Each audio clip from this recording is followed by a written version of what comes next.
California ਦੇ ਵਿੱਚ ਜੋ ਸਮਾਲ ਬਿਜ਼ਨਸ ਓਨਰਸ ਆ ਉਹਨਾਂ ਦੇ ਲਈ ਬਿਜ਼ਨਸ ਕਰਨਾ ਇਸ ਟਾਈਮ ਬਹੁਤ ਔਖਾ ਹੋਇਆ ਹੈ। ਕ੍ਰਾਈਮ ਇੰਨਾ ਜ਼ਿਆਦਾ ਵੱਧ ਗਿਆ ਆ ਵੀ ਸਮਾਲ ਬਿਜ਼ਨਸ ਓਨਰਸ ਡਰ ਰਹੇ ਆ ਵੀ ਆਪਾਂ ਬਿਜ਼ਨਸ ਖੋਲੀਏ ਜਾਂ ਨਾ ਖੋਲੀਏ।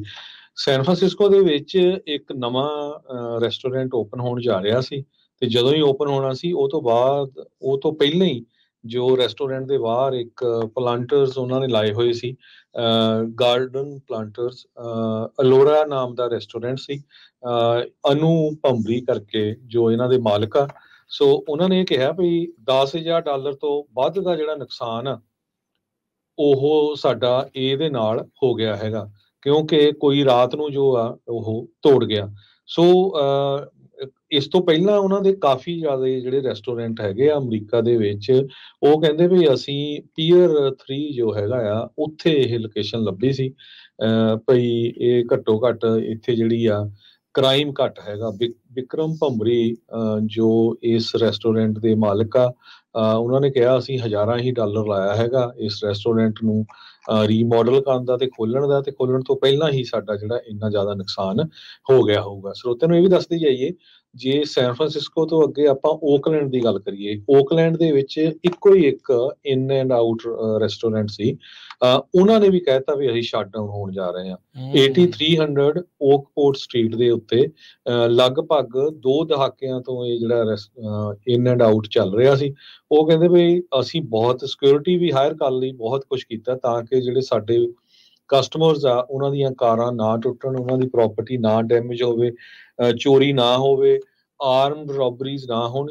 ਪਰ ਇਹ ਸਾਰਾ ਕੁਝ ਚੱਲਦਾ ਰਿਹਾ। ਸੋ ਹੁਣ ਇਸ ਨੂੰ ਦੇਖਦੇ ਹੋਏ ਉਹ ਕਹਿੰਦੇ ਸਾਨੂੰ ਕੋਈ ਫਾਇਦਾ ਨਹੀਂ, ਅਸੀਂ ਕਸਟਮਰ ਦੀ ਵਜ੍ਹਾ ਕਰਕੇ ਇਹ ਜੋ ਇਨ ਐਂਡ ਆਊਟ ਇੱਕੋ ਹੀ ਇੱਕ ਇਨ ਐਂਡ ਆਊਟ ਸੀ ਉਹ ਬੰਦ ਕਰਨ ਜਾ ਰਹੇ ਆ। ਮਾਰਚ 24 ਲਾਸਟ ਡੇਟ ਹੋਊਗੀ ਇਸ ਸਾਲ ਦੀ। ਜੀ ਹੁਣ ਤੁਸੀਂ ਦੇਖ ਲਓ ਵੀ ਕੀ ਜਿਹੜੇ ਹਾਲਾਤ ਹੈ, ਐਪੀ ਸੈਂਟਰ ਬਣਿਆ ਪਿਆ ਆ ਇਹ ਇਲਾਕਾ, ਜਿੱਥੇ ਬਹੁਤ ਜ਼ਿਆਦਾ ਜਿਹੜੀਆਂ ਚੋਰੀਆਂ ਉਹ ਹੋ ਰਹੀਆਂ।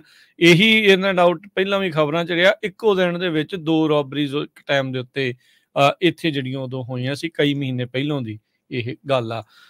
ਇਹ ਚੋਰੀ ਦੀ ਜੇ ਗੱਲ ਕਰਦੇ ਜਾਈਏ, ਚੋਰ ਤਾਂ ਬਖਸ਼ ਹੀ ਕੁਛ ਨਹੀਂ ਰਹੇ। ਇੱਕ ਸਰਕਾਰੀ ਪਬਲਿਕ ਗਾਰਡਨ ਸੀਗਾ, ਉੱਥੋਂ ਜਿਹੜੇ ਬੌਨਸਾਈ ਟਰੀ ਹੁੰਦੇ ਛੋਟੇ ਛੋਟੇ ਤੇ ਜਿਹੜੇ ਓਲਡ ਟਰੀ ਹੋ ਜਾਂਦੇ, ਜ਼ਿਆਦਾ ਨਹੀਂ ਵੱਧਦੇ ਪਰ ਸਜਾਵਟ ਨੂੰ ਬਹੁਤ ਸੋਹਣੇ ਲੱਗਦੇ ਆ।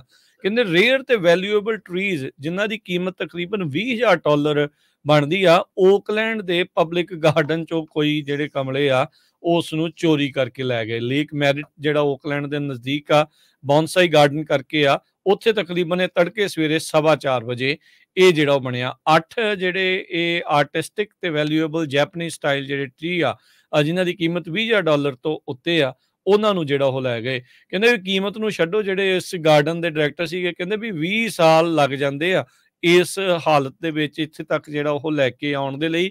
ਇਹ ਨਾਟ ਰਿਪਲੇਸੇਬਲ ਆ, ਇਹਨਾਂ ਨੂੰ ਬਦਲ ਕੇ ਜਿਹੜਾ ਉਹ ਨਹੀਂ ਜਿਹੜਾ ਦੇਖਿਆ ਜਾ ਸਕਦਾ।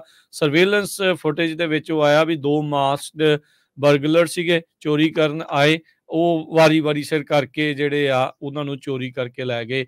2 ਫੈਂਸਿਸ ਲੱਗੀਆਂ ਹੋਈਆਂ ਸੀਗੀਆਂ, ਫਿਰ ਵੀ ਉਹਨਾਂ ਨੂੰ ਭੇਦ ਕੇ ਇਹ ਜਿਹੜੇ ਚੋਰ ਆ ਇਹ ਚੋਰੀ ਕਰਨ ਦੇ ਵਿੱਚ ਕਾਮਯਾਬ ਹੋਏ ਆ। ਇਹ ਗਾਰਡਨ ਵੋਲੰਟੀਅਰਸ ਦੇ ਨਾਲ ਸਟਾਫਡ ਰਹਿੰਦਾ ਆ ਤੇ ਕਹਿੰਦੇ ਵੀ ਅਸੀਂ ਸੈਂਕੜੇ ਹੀ ਘੰਟੇ ਸਾਰੇ ਜਾਣੇ ਵੋਲੰਟੀਅਰਸ ਹਰ ਸਾਲ ਹਰ ਹਫ਼ਤੇ ਜਿਹੜੇ ਇੱਥੇ ਲਾਉਂਦੇ ਆ ਤਾਂ ਜੋ ਇਹ ਗਾਰਡਨ ਲੋਕਾਂ ਦੇ ਲਈ ਹੋਵੇ।